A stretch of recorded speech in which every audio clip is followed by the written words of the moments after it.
ఓం నమో వెంకటేశాయ. మా భవిత ఛానల్కి స్వాగతం అండి.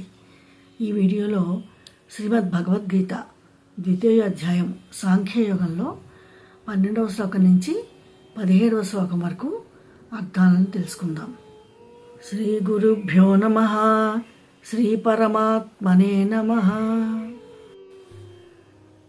నత్వేవాహం జాతునాసం నత్వం నేమే జనాధిపా న చైవ న భవిష్యామః సర్వే వయమతః పరం.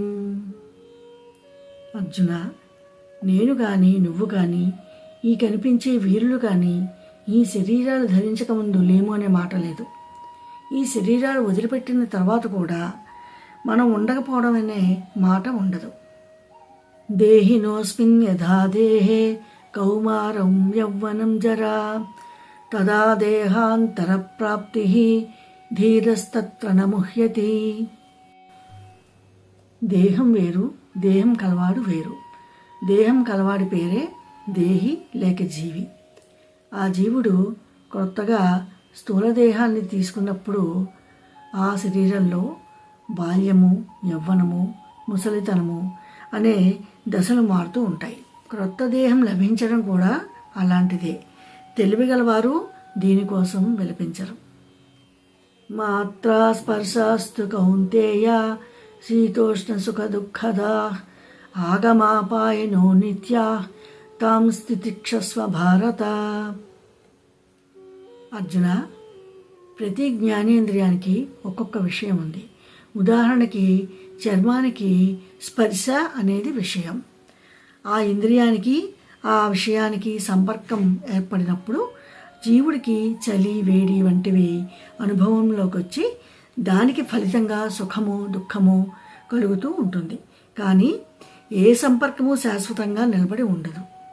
అందువల్ల సుఖదుఖాలు కూడా శాశ్వతంగా నిలబడి ఉండవు, వస్తూ పోతూ ఉంటాయి. అవి అనిత్యమైనవి. నిత్యుడమైన నువ్వు అంటే జీవుడు అనిత్యమైనటువంటి వాటిని పట్టించుకోవడం దేనికి? వాటిని సహించడం నేర్చుకో. యం హిన వ్యదయంత్యేతే పురుషం పురుషర్షభ సమదుఃఖ సుఖం తీరం సోమృతత్వాయ కల్పతే. ఓ మానవ శ్రేష్ఠ అర్జున, సుఖదుఖాలను సమానంగా చూడటాన్ని అభ్యాసం చేయటం ద్వారా ఏ మానవుడైతే శీతోష్ణాదుల పీడలో పడకుండా ఉంటాడో అలాంటి మానవుడు సూటిగా మోక్షాన్ని పొందడానికి సమర్థుడు అవుతున్నాడు. నా సతో విద్యతే భావః నా భావో విద్యతే సతః ఉభయోరపి దృష్టోంతః త్వనయోస్తత్వదర్శిభిః. లేనిదానికి ఉనికి లేదు, ఉన్నదానికి లేమి లేదు. అంటే ఉన్నదానిని సత్ అంటారు, లేనిదానిని అసత్ అంటారు. ఈ సత్ అసత్ అనే వాటి యొక్క అసలైన స్వరూపాన్ని తత్వవేత్తలు మాత్రమే తెలుసుకోగలుగుతారు.